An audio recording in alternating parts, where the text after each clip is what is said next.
வணக்கம். இன்றைக்கி நம்ம ரொம்ப சிம்பிளாக முந்திரி மாலை எப்படி செய்கிறதுன்னு பார்க்கலாம். அதுக்காக நான் முழு முந்திரி 1/2 கிலோ எடுத்து வச்சுருக்கேன். அதே மாதிரி கோல்டன் போலனையும் பிங்க் கலர் போலனையும் எடுத்து வச்சுருக்கேன். சணல் கயிறு நம்மளோட பேஸுக்காக சணல் கயிறு எடுத்து வச்சுருக்கோம். அதே மாதிரி ஃப்ரூட்ஸ் வெஜிடபிள்லாம் நம்ம கவர் பண்ணி வைப்போம் இல்லையா, அந்த சீலிங் ஃபிலிம் அதை எடுத்து வச்சுருக்கோம். இதை வச்சு எப்படி மாலை செய்கிறதுன்னு நம்ம பார்க்கலாம். மாலைக்கு தேவையான லென்த்துக்கு நம்ம சணல் கயிறு எடுத்து வச்சுருக்கோம். ப்ளஸ் இந்த கோல்டன் லேஸையும் சேர்த்து வச்சுருக்கோம். சரி, ஏன்னா ஃபினிஷிங் அப்போ இந்த சணல் கயிறு வெளியே தெரியக்கூடாது. கோல்டன் லேஸ் மட்டும் 2 பக்கம் ஜாயின் பண்ணுறதுக்கு தேவைப்படும். ஸோ இப்போ நம்ம ஸ்டார்ட் பண்ணலாம். ஸ்பெஷல் பூ கட்டுற மாதிரியே தான் இந்த வெள்ளை கலர் நூலை வச்சு ஒரு நல்ல டைட் பண்ணிவிடுங்க. 1க்கு 2 முறை நம்ம முடிச்சு போட்டுக்கலாம். அதுக்கப்புறம் இந்த மாதிரி இருக்க போலன்ஸை ஒன்று ஒன்றா பிரித்து இந்த மாதிரி வச்சுருக்கேன். ஸோ ஒன்று ஒன்று பக்கத்தில் இந்த சணல் கயிறு தெரியாத அளவுக்கு நம்ம ஜாயின் பண்ணிக்கலாம்.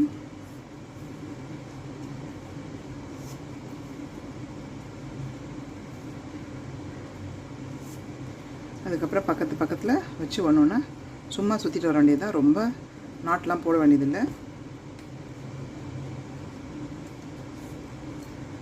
டைட்டாக மட்டும் அப்பப்போ சரியாக இருக்கான்னு செக் பண்ணிக்கணும். ஸோ ஒன்று ஒன்றா எடுத்து நம்ம ஒரு ரவுண்ட் அப்படியே சுற்றிடலாம்.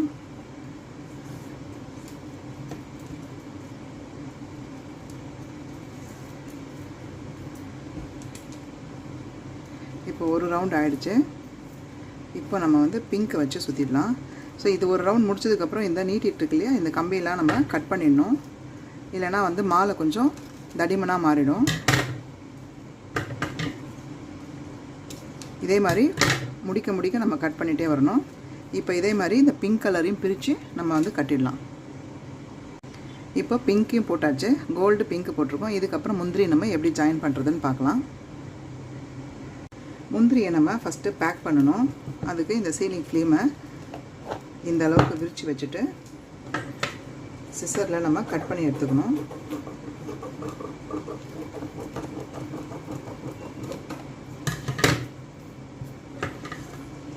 இதில் 3 முந்திரியை நம்ம வைக்கலாம்.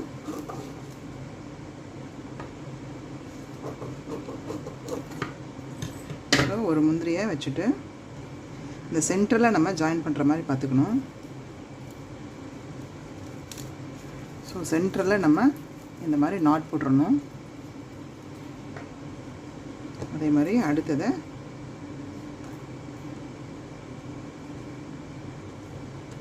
உடையாத முந்திரியாக பார்த்து வச்சுக்கோங்க.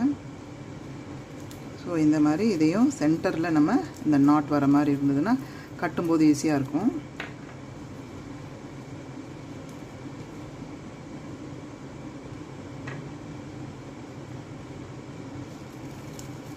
ஸோ இதே மாதிரி நம்ம எல்லா முந்திரியும், உடையாத முந்திரி எல்லாத்தையும் இதே மாதிரி நம்ம பேக் பண்ணி எடுத்துக்கலாம்.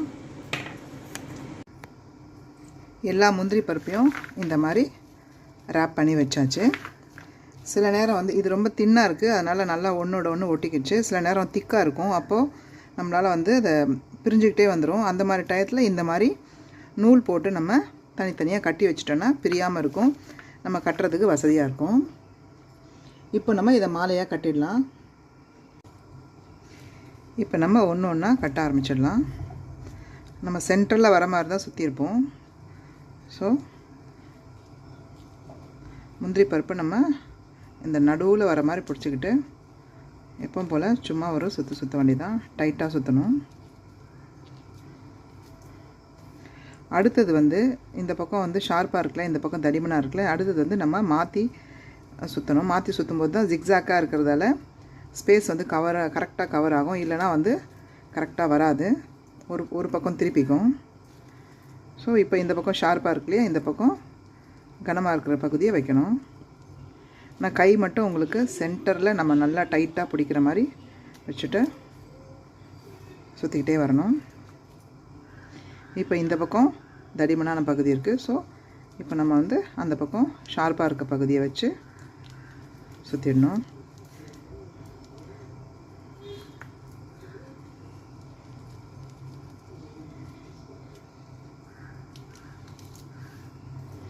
இப்போ நம்ம டைட்டாக சுற்றிக்கிட்டே வரும். அப்போ இந்த இடத்துல இந்த ரேப் பண்ணோம் இல்லையா, இது எக்ஸ்ட்ரா இருக்கும்.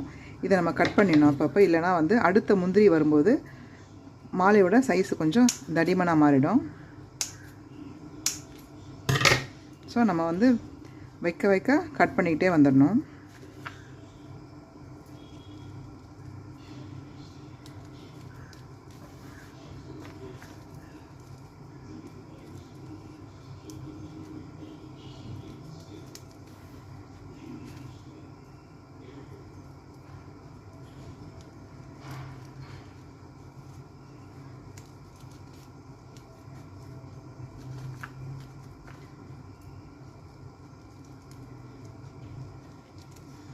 இப்போ ஒரு சுற்று சுற்றியாச்சு.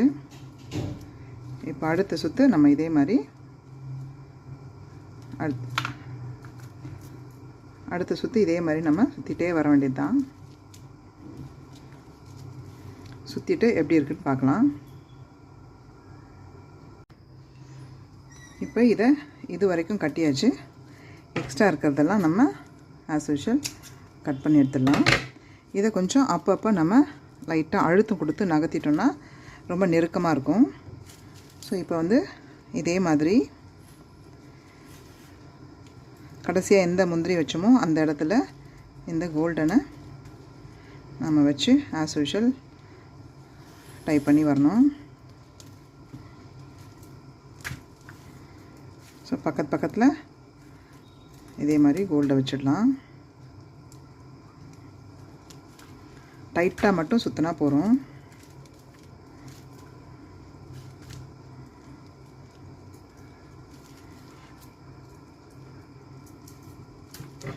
இதே மாதிரி ஒரு சுற்று கோல்டை வச்சுட்டு அதுக்கப்புறம் பிங்கை வைக்கலாம்.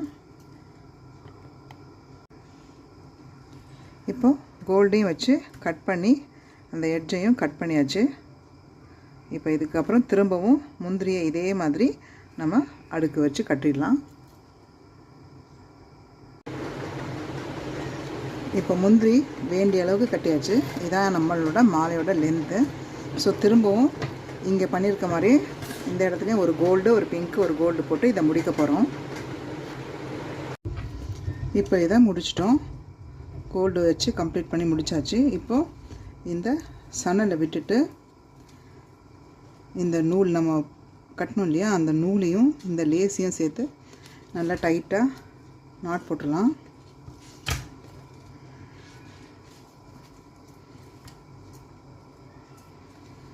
இப்போ இந்த எக்ஸ்ட்ரா இருக்கிற சணலை நம்ம கட் பண்ணி எடுத்துடணும்.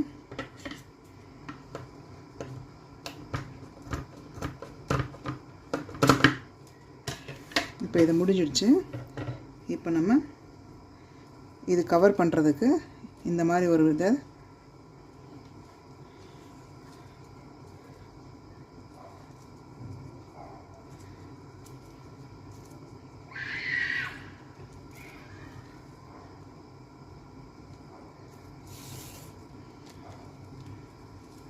இது உள்ள விட்டு நம்ம கம்ப்ளீட் பண்ணலாம்.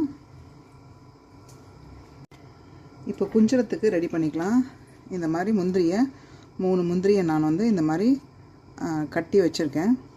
ஸோ இதை நூலில் கோத்துப்போம். இந்த மாதிரி பெல் மாதிரி இருக்கிறத நம்ம அந்த முடிச்சு கவர் பண்ணுறதுக்கு ஏற்ற மாதிரி போட்டுட்டு 7 மணியை கோத்துக்கலாம். குஞ்சலம் இப்போது அழகாக ரெடி ஆகிடுச்சு. இப்போ நம்ம இதை மாலையில் ஜாயின் பண்ணிடலாம். இப்போ குஞ்சலம் ரெடி பண்ணியாச்சு. 5 வச்சு குஞ்சலம் ரெடி பண்ணியிருக்கோம். அதுக்கு மேலே இந்த மணி மாதிரி இருக்கிறத போட்டு கவர் பண்ணிடுறோம். இப்போ ரெண்டுத்தையும் ஜாயின் பண்ணி இந்த இடத்துல நம்ம முடிச்சிடலாம். இப்போ மாலையை முழுசாக முடித்தாச்சு.